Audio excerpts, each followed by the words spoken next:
जल्दी हो सके आप उन्हें बताइए कि हम लाइव आ चुके हैं और बहुत ही जल्द हम अपने डिस्कशन को स्टार्ट करने वाले हैं। सो प्लीज शेयर कर दें अपने दोस्तों के साथ, अपने ग्रुप्स में।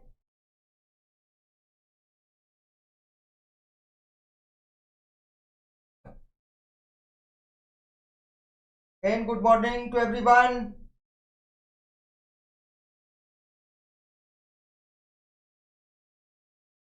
देखिए स्क्रीन पे एक कोटेशन लिखा हुआ है, मार्टिन लूथर किंग जूनियर,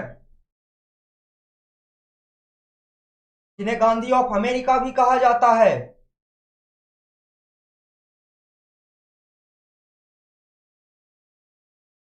लिखा हुआ है, if you can't fly then run, if you can't run then walk, if you can't walk then crawl, but whatever you do you have to keep moving forward. Means रुक जाना नहीं है आपको। हो सकता है एग्जाम निकलने में थोड़ी डिले हो, वैकेंसी जाने में थोड़ी डिले हो, तो कॉपी किताब बंद करके बैठ नहीं जाना है, वेट नहीं करना है वैकेंसीज का किताब पढ़ेंगे तब तक देर हो जाएगी। धीरे ही सही आपको पढ़ते रहना है। 10 क्वेश्चन ही डेली सॉल्व कीजिए, 20 क्वेश्चन ही डेली सॉल्व कीजिए, but you have to be keep moving forward, you have to be in touch with the technical subjects. यदि छोड़ दीजिएगा इन टेक्निकल सब्जेक्ट्स को तो फिर दोबारा रीगेन करने में आपको बहुत प्रॉब्लम होगी। तो जो जिस स्पीड में कंटिन्यू करना चाहते हैं उसे स्पीड में कंटिन्यूड रहें, कोई दिक्कत नहीं है कि आप कितनी तेज चल सकते हैं। The continuity is the most important thing.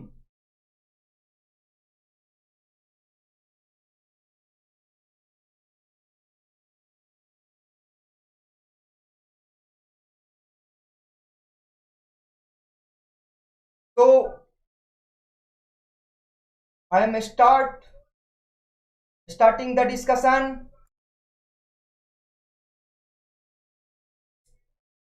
So this is your first question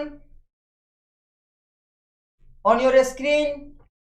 Which one of the following has the ability to store energy in the form of electric charge? Your time starts now.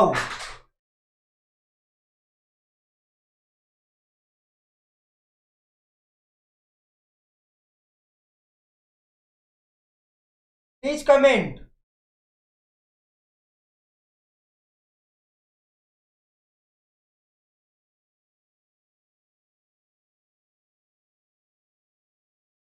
Yes, everyone, very good.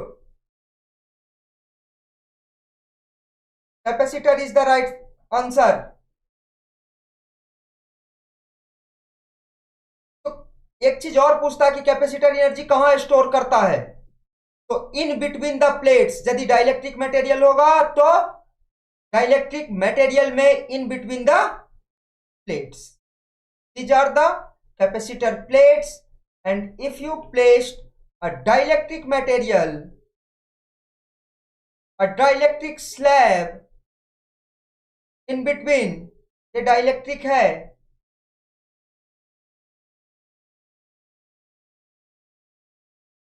तो इस dielectric material में क्या होगा, energy stored होगी। Now come to the next question.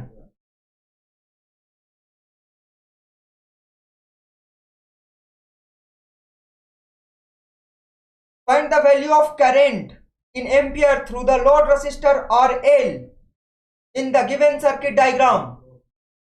Calculate कीजिए, your time starts now.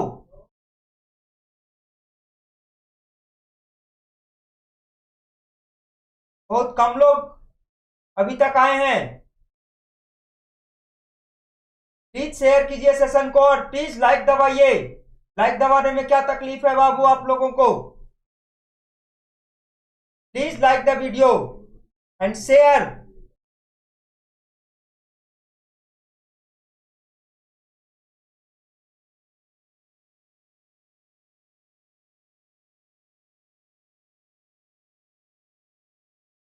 Anyone?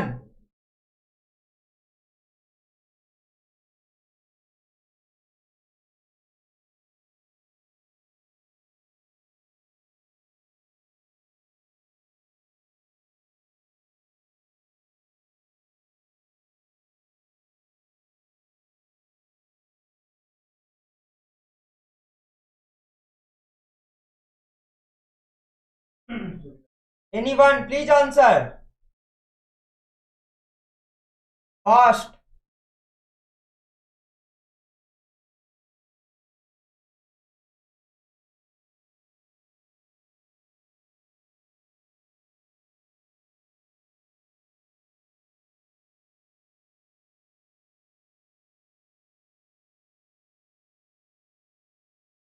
बस एक का आंसर आया है सिर्फ एंसल का, वो भी पता नहीं सही है या गलत है। और लोग आंसर कीजिए।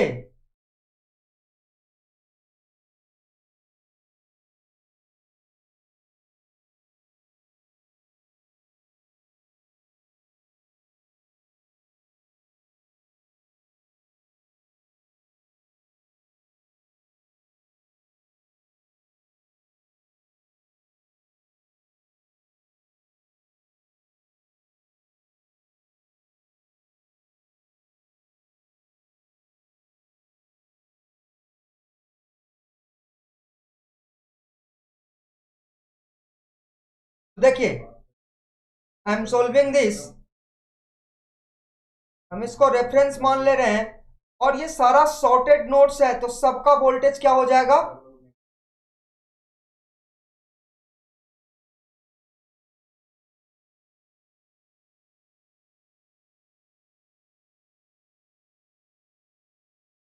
देखिए क्या लिखे,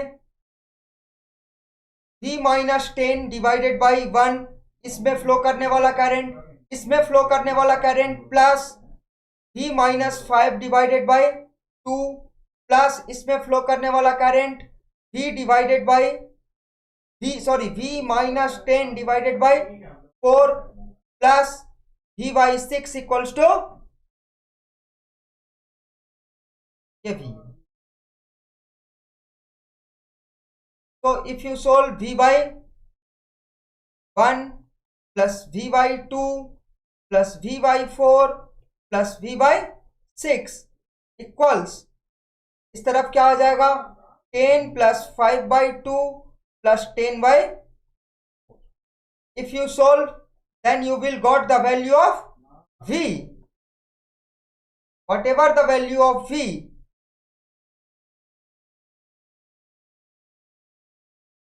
जो भी यहां से आपका V निकलेगा, तो इससे होकर जो करंट फ्लो करेगा IL, जिसको हम लिख रहे हैं, तो IL is equal to V by 6 and it will be equal to 1.3 ampere.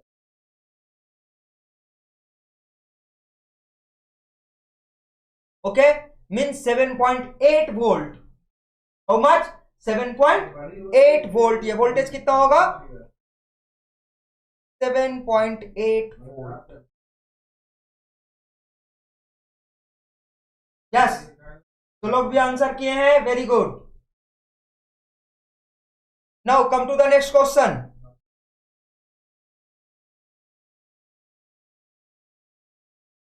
पढ़िए, determine the produced MMF in ampere turn. The magnetic circuit has a 60 turns and carrying a current of 0.5 ampere. Your time starts now.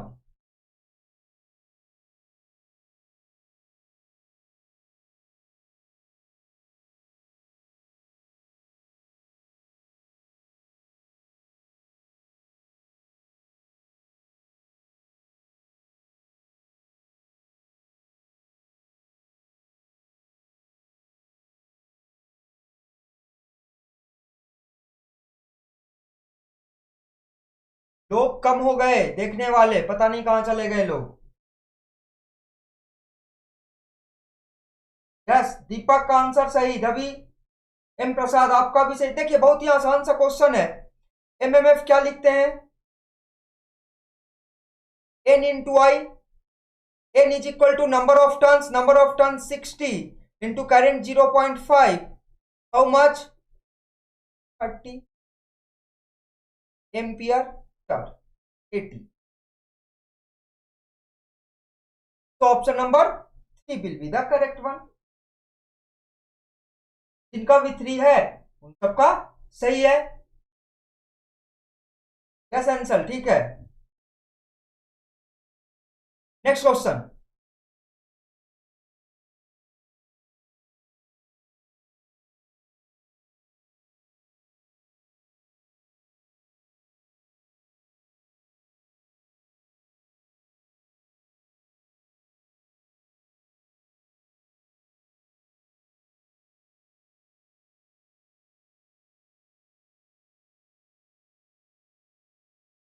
देखिए question सुनिएगा ध्यान से, पहले बहुत ही छोटा font है इसका। बोला determine the magnitude of induced EMF. क्या बोला? इंड्यूस्ड ईएमएफ कैलकुलेट करना है आपको। If a current changes from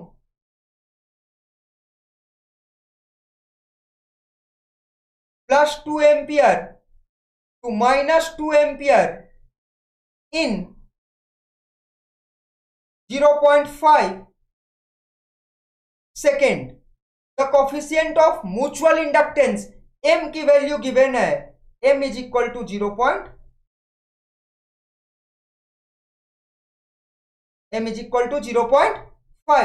then you have to find the value of induced EMF. Please calculate.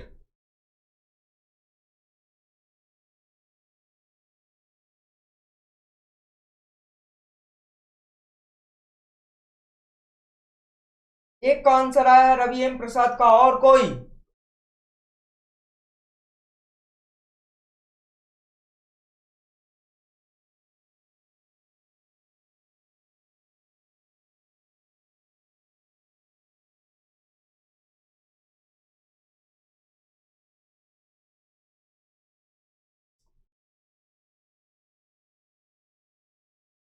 Anyone, please give the answer.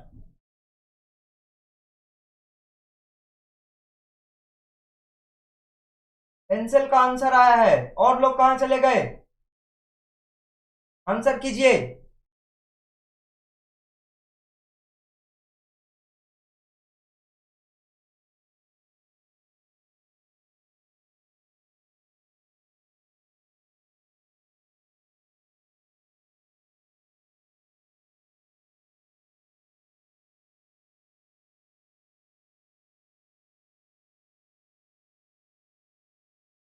तो देखिए बहुत ही आसान सा क्वेश्चन था ये। सॉल्यूशन देखिए इस क्वेश्चन का। Induced EMF E is equal to लिखेंगे M del I by del. तो M is the L, self inductance की जगह क्या दिया है? Mutual inductance. म्यूचुअल इंडक्टेंस के कारण इंड्यूस्ड ईएमएफ पूछा है 0.5। करंट चेंज कहां से हुआ है? +2 एम्पियर से कहां तक? -2 एम्पियर तक। कितने सेकंड में? 0.5 सेकंड में। If you calculate it will be 4। It will be 4 volt. इतना आसान क्वेश्चन था। Now come to the next one.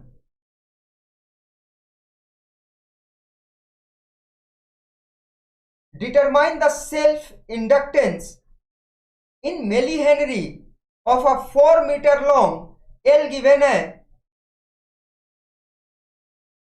4 meter long solenoid has a cross section area A given है 0.02 meter square and has an 60 turns, N is equal to 60. Then you have to find the value of L.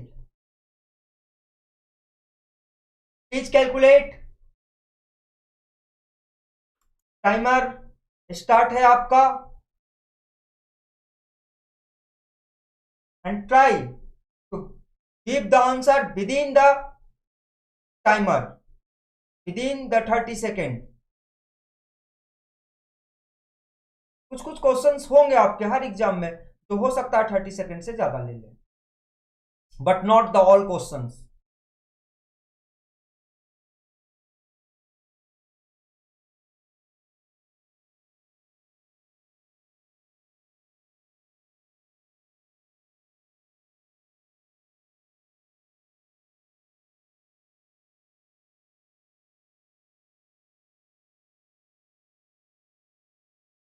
एक लोग का आया है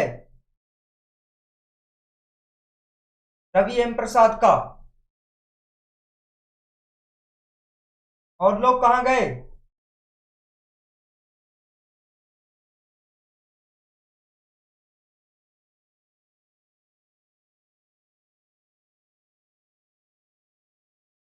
fast.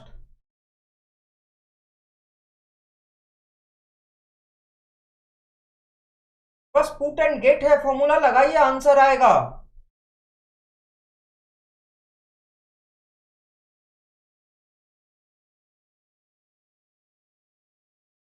देखिए formula क्या होगा, L is equal to mu naught N square A upon L.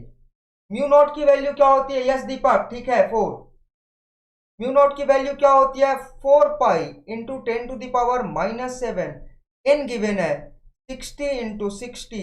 Area given है 0.02 डिवाइडेड बाई, it will be equal to 0.023 millihenry और 23 माइक्रो हेनरी। और क्या लिख सकते हैं इसको, 23 माइक्रो हेनरी, इसी को लिख सकते हैं हम 23 माइक्रो। तो जिस भी फॉर्मेट में आपका आंसर गिवन होगा, आपको उस फॉर्मेट तक पहुंचना होगा। Okay, now come to the next question.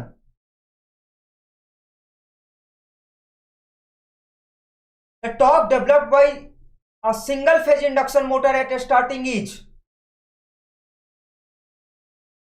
Single phase motor के द्वारा जो टॉर्क डेवलप होगा एट स्टार्टिंग, वो कैसा होगा, कितना होगा? Please answer, your time starts now.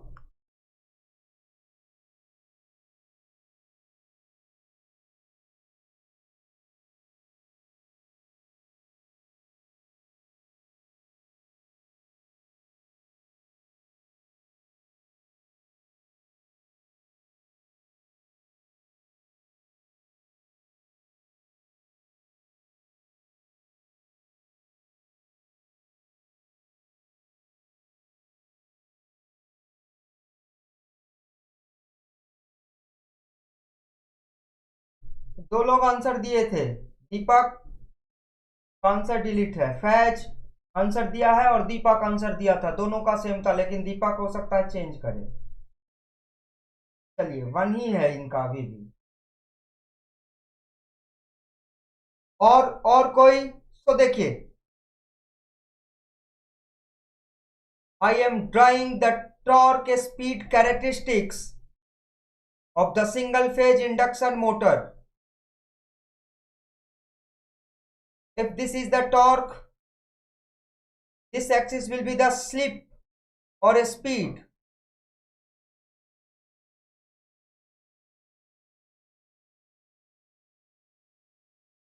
तो देखिए single phase induction motor, double revolving field theory, ध्यान रखिएगा क्या, डबल रिवॉल्विंग फील्ड। तो देखिए यहां स्लिप लिखा है, उसके बगल में हमने स्पीड भी लिखा है। डबल रिवॉल्विंग फील्ड थ्योरी, जब हम double revolving field theory apply करेंगे, रवि एम प्रसाद आपका ठीक है, सिर्फ zero will be the correct answer. Let's see how it will be zero. जब हम double revolving field theory apply करेंगे, तो डबल रिवॉल्विंग फील्ड थ्योरी ये कहता है कि it has two windings, one is the starting winding and one is the main winding. Starting winding को auxiliary winding बोलते हैं। तो दो तरह के फ्लक्स क्रिएट होते हैं, फॉरवर्ड और backward. So the torque speed characteristics, this is for the forward. ये किसके द्वारा, करंट, फॉरवर्ड के कारण, फॉरवर्ड फील्ड के कारण। And now I am drawing the torque speed characteristics due to the backward. Let's see, यदि इसको आप ns बोलिएगा, तो इसको हमें बोलना होगा माइनस ऑफ ns। एक यहां से स्टार्ट होगा, as it is, as it is, ये बैकवर्ड के कारण,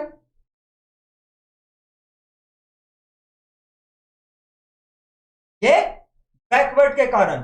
तो जो टॉर्क क्रिएट होगा, टॉर्क क्रिएट जो होगा, ये दोनों सेम होगा, जहां जो जितना ये होगा उतना ही ये भी होगा। सो जब हम टोटल ग्राफ ड्रॉ करेंगे इसका, सो लेट्स सी, देखिए क्या होगा।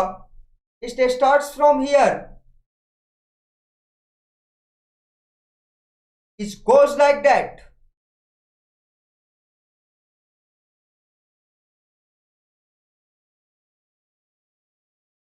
So at the time of starting, यही है at the time of starting.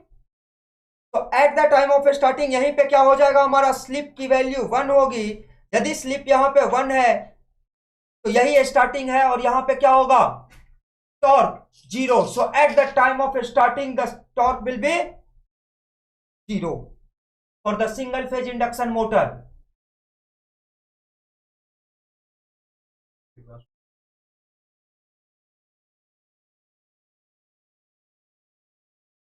Okay, तो option 4 will be the correct one. जो लोग क्लास में होंगे सिंगल फेज इंडक्शन मोटर के, उन्हें ध्यान रहा होगा.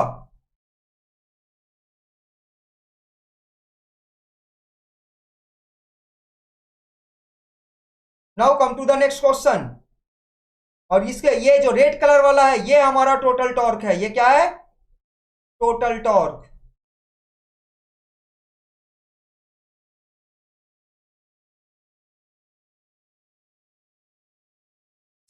The earth conductor carried in high voltage transmission line is. Your time starts now. सब बहुत ही जनरल क्वेश्चंस है, please answer.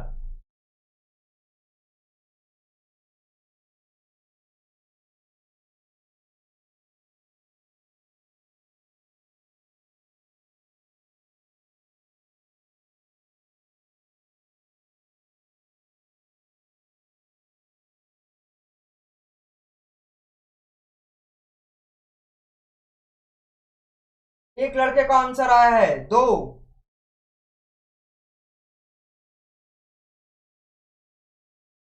Yes, very good, both of you, Ravi M Prasad and Deepak. तो देखिए, यस, जो सबसे अपर कंडक्टर होता है वो क्या होता है, हमारा अर्थ कंडक्टर होता है. देखिए कैसा होता है कंस्ट्रक्शन.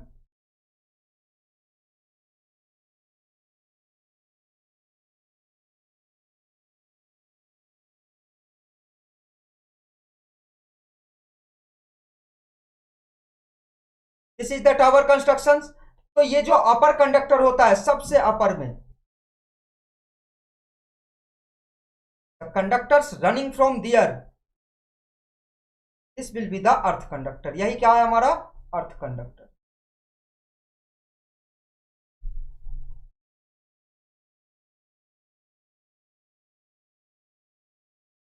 सब जगह पे एंगल्स लगे होते हैं ऐसे.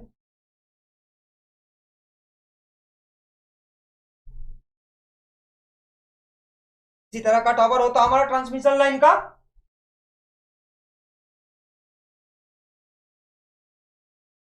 फोन का जिनको साफ नहीं दिख रहा है, आपने क्वालिटी बढ़ाई है वीडियो का, please increase the quality. And now come to the next question. The first option will be the correct one, above the line conductor. और लाइन कंडक्टर यहां से होकर पास होता है हमेशा. कुछ यहां से होकर पास होगा ऐसे, यहां से, कुछ यहां से, कुछ यहां से, ऐसे ही लाइन कंडक्टर पास होंगे. ओके, तो ये अर्थ कंडक्टर है और ये दोनों सब क्या होता है, लाइन कंडक्टर. ये रेड वाला टावर दिखाएगा, transmission tower.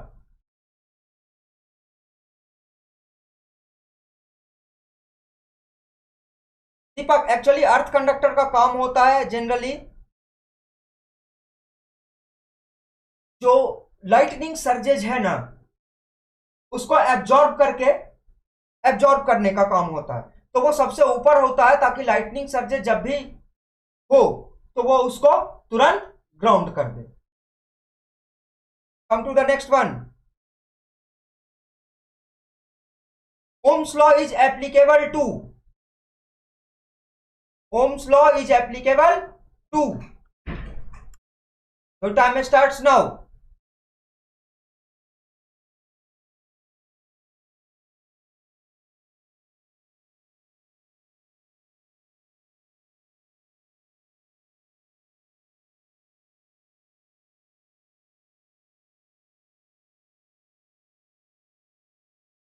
Yes both of, तीनों सब लोग, रवि, दीपक, Dolly, एंसेल, Sandeep, yes, very good. Constant temperature during Ohm's law, it must that the temperature must be constant.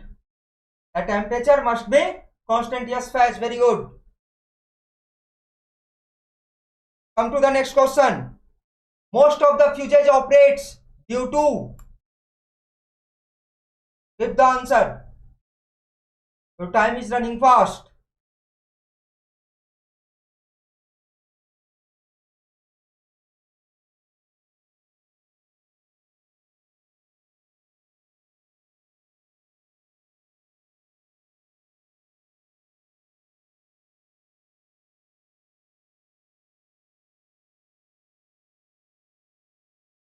Yes, everyone, very good. Option 1 is the correct one. Heating effect of current. देखिए इस तरह का fuse होता है,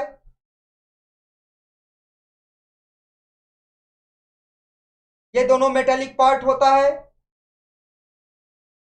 ये जो कैपिंग्स होती है यहाँ पे ये मेटेलिक कैपिंग होती है, ये दोनों तरफ क्या होता है मेटेलिक कैपिंग, और इसके इनसाइड एक थिन वायर जो यहां से कनेक्टेड। तो जैसे ही इसमें आई स्क्वायर आर लॉसेस बढ़ता है तो ये वायर क्या कर जाता है, मेल्ट कर जाता है, और आई स्क्वायर आर लॉस क्या है, heating effect of current. I square R loss क्या है, heating effect of current. So 1 is the correct one. Come to the next question. Who invented the alternating current?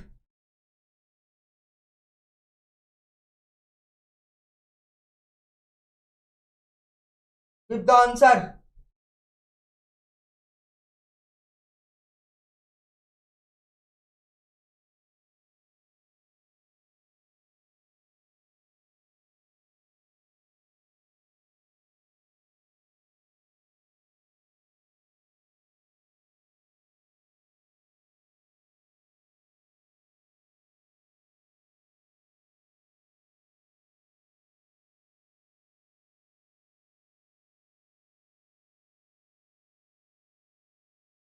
Yes, everyone.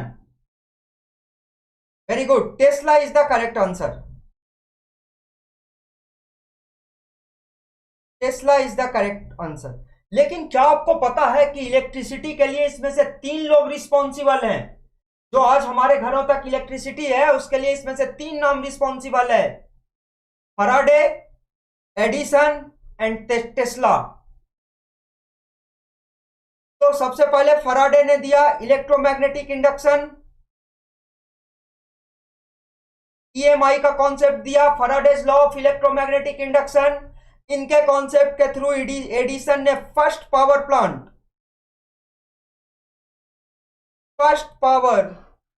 Plant in New York city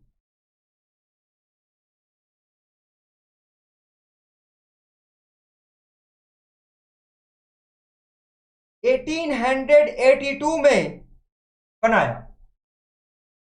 और इन्हीं के Thomas Alva Edison के ही plant में Tesla engineer थे।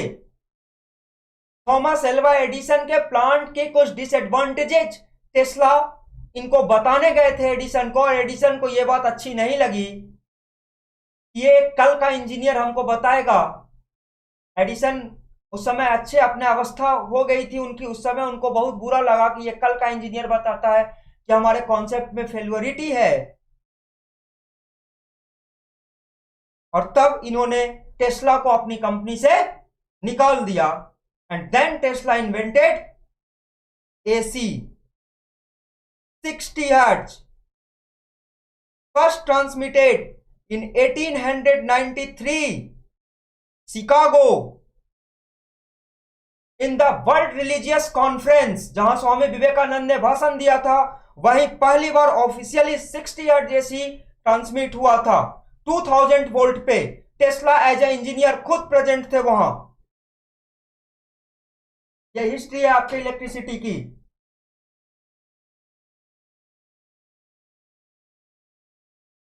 Now come to the next question. पूछ लेता है कभी कभी हिस्ट्री, हम क्लासेस में कभी कभी हिस्ट्री बताते हैं तो लोग बोर हो जाते हैं। देखिए क्वेश्चन है आपके हिस्ट्री से एसएससी का, इसीलिए हम हिस्ट्री बताते हैं, पता नहीं कब एक क्वेश्चन पूछ ले।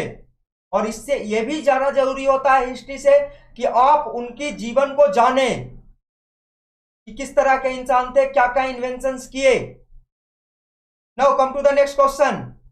The gas used in the gas filled filament lamp is, your time starts now.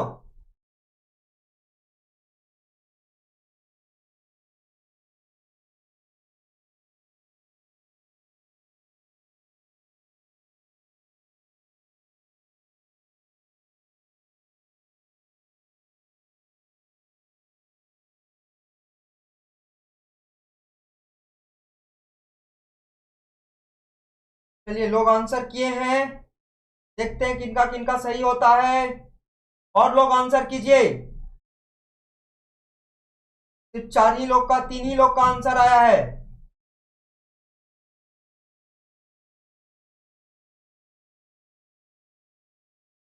दीपक, प्रदीप और फैज।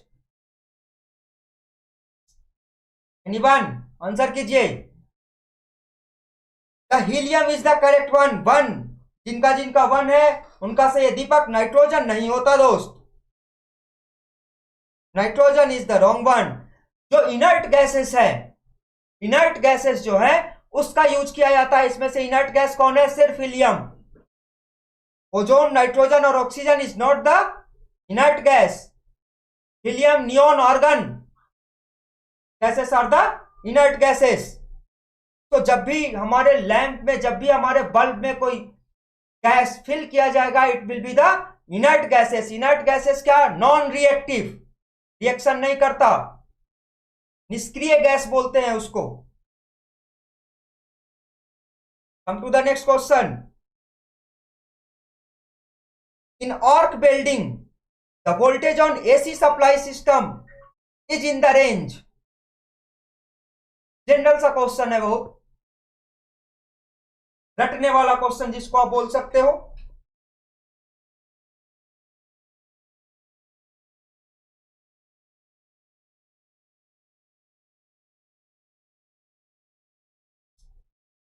नहीं, और कोई आंसर गलत है।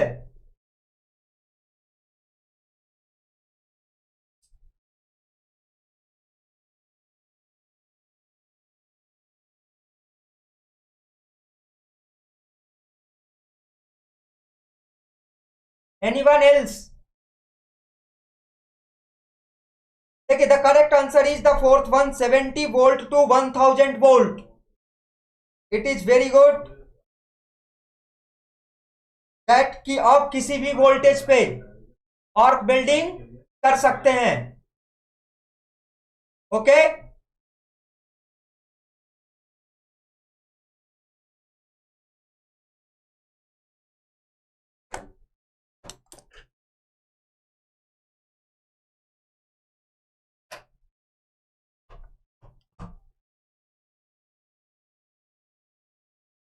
Now come to the next question.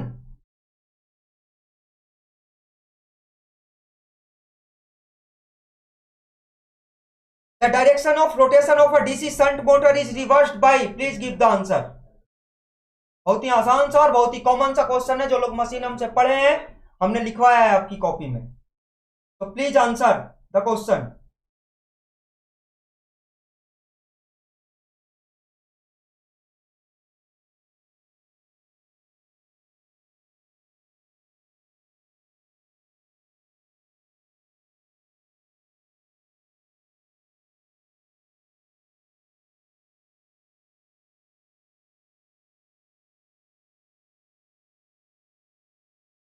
Yes, first will be the correct one, reversing the armature connection. तो देखिए हम draw कर रहे हैं आपका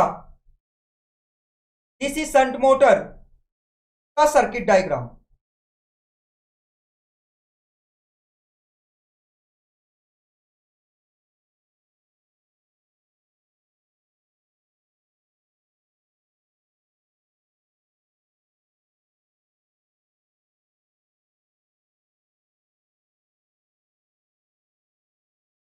this is the circuit diagram of the DC shunt motor. हम लिख दे रहे हैं यहां मोटर। दिस इज द आरएसएच, ये शंट फील्ड है।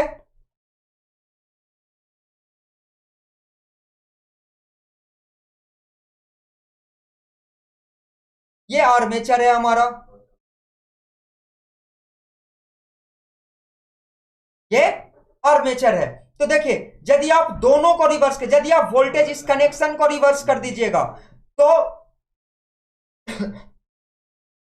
इसका भी शंट फील्ड का भी कनेक्शन रिवर्स हो जाएगा, और ये आर्मेचर है इसका भी कनेक्शन रिवर्स हो जाएगा। Okay, so if you want to reverse rotation then connection anyone, या तो आर्मेचर के कनेक्शन को रिवर्स कर लीजिए, या फिर फील्ड के कनेक्शन को रिवर्स कर दीजिए, या तो मैग्नेटिक फील्ड को रिवर्स कर लीजिए, या तो current flowing in the armature को रिवर्स कर लीजिए। तो देखिए इसमें से एक ही ऑप्शन आपको दिख रहा है, दोनों में कोई एक हो सकता है। So reversing the armature connection is the correct one. Yes, Deepak, I will come to that point also.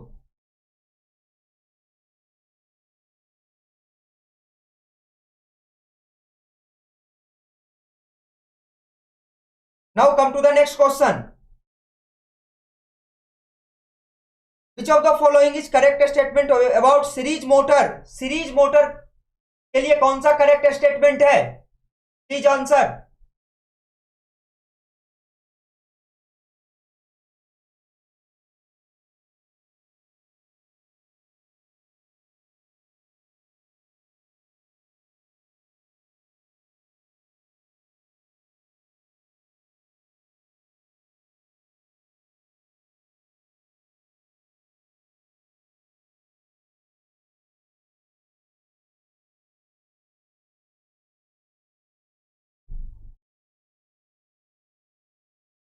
Yes, one is the correct answer.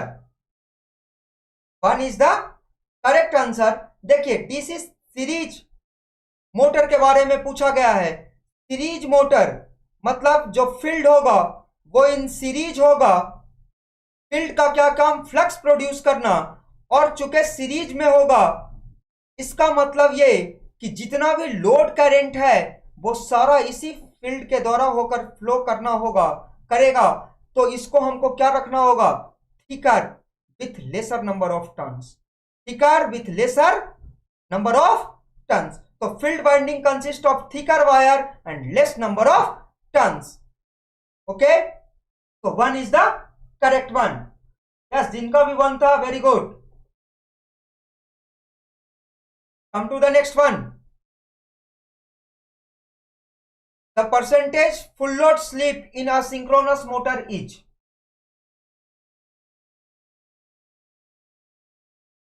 Please answer.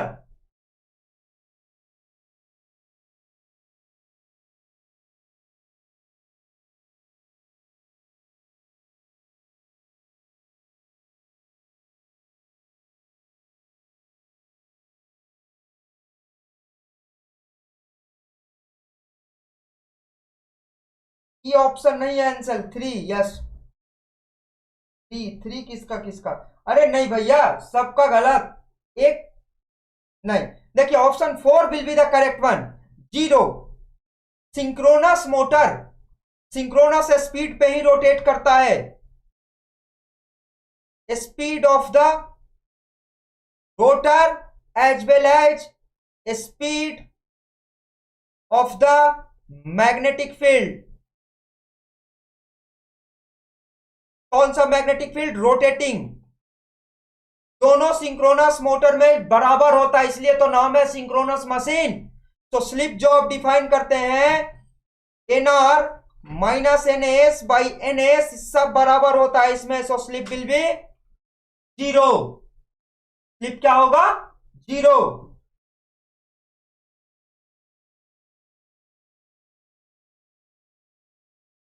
Come to the next question.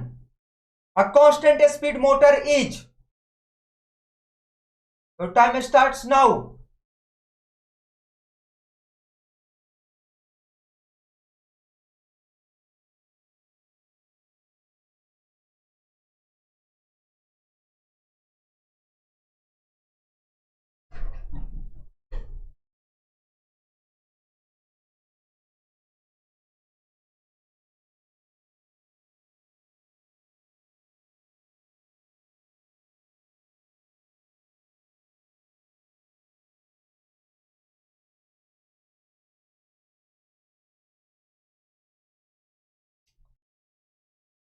Yes, second will be the correct one. Synchronous motor, लोग कभी कभी DC shunt motor को constant speed motor मान लेते हैं। देखिए भैया, DC shunt motor से ज्यादा कांस्टेंट कौन है? Synchronous motor. तो यदि ऑप्शन में रहे first DC shunt motor, second three phase induction motor, third synchronous motor,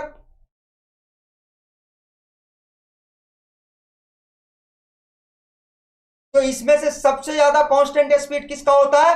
synchronous motor का। इन दोनों का speed with the load very करता है, स्लाइटली वेरी ही करता है लेकिन करता है। ओके, तो synchronous motor will be the correct option. इन दोनों को भी, यदि सिंक्रोनस मोटर नहीं होगा तो डीसी शंट मोटर, और यदि डीसी शंट मोटर भी ना हुआ तब इंडक्शन मोटर। और चूंकि इंडक्शन मोटर की कैरेक्टरिस्टिक्स और डीसी शंट मोटर की characteristics as it is same होती है, सो हमने आपकी कॉपी में लिखवाया भी है, जो लोग मशीन पढ़े हैं हमसे, कि डीसी शंट मोटर को हम किससे रिप्लेस करते जा रहे हैं? थ्री फेज इंडक्शन मोटर से।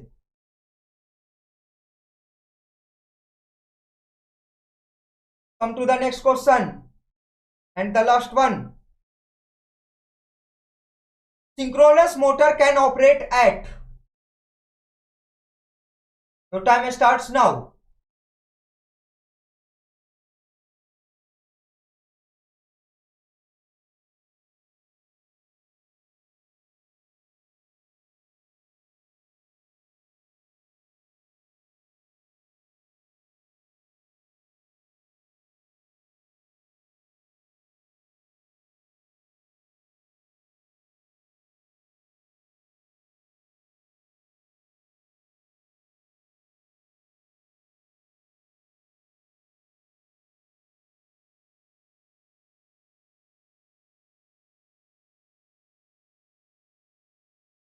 यस, दो लोगों का आंसर सही दिख रहा है, एक भरत सिंह का दिख रहा है और एक रवि एम प्रसाद का।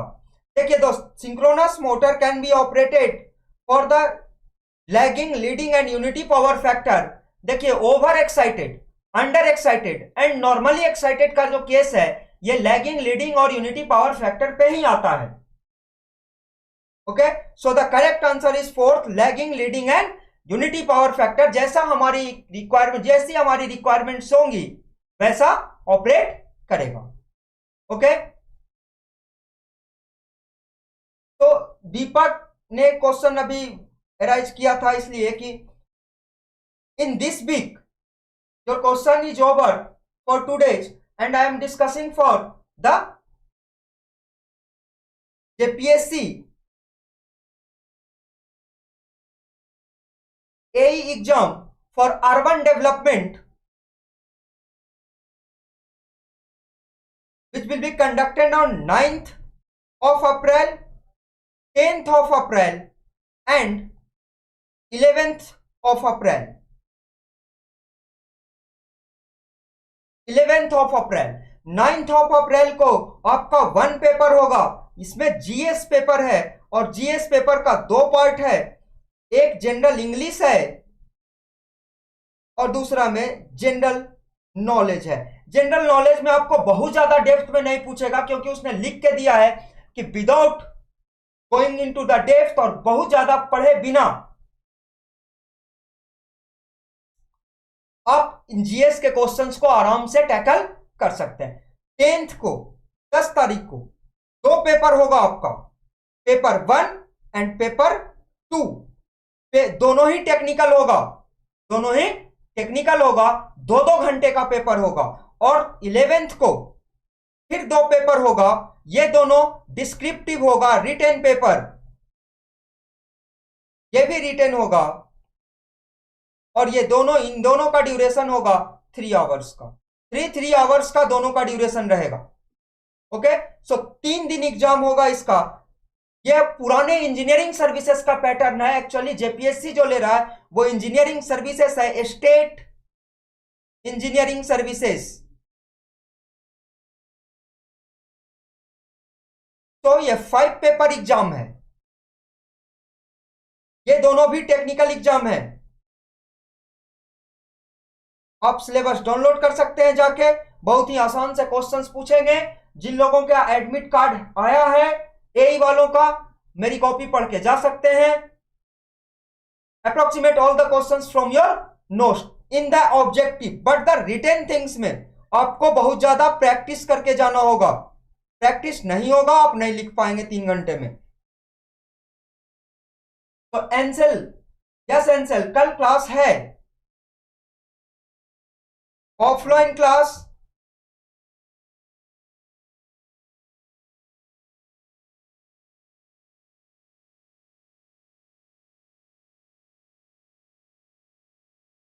AM जिस सेंटर में आपका क्लास चलता था वहीं मैसेज भी गया होगा आप लोगों के पास। तो थैंक यू।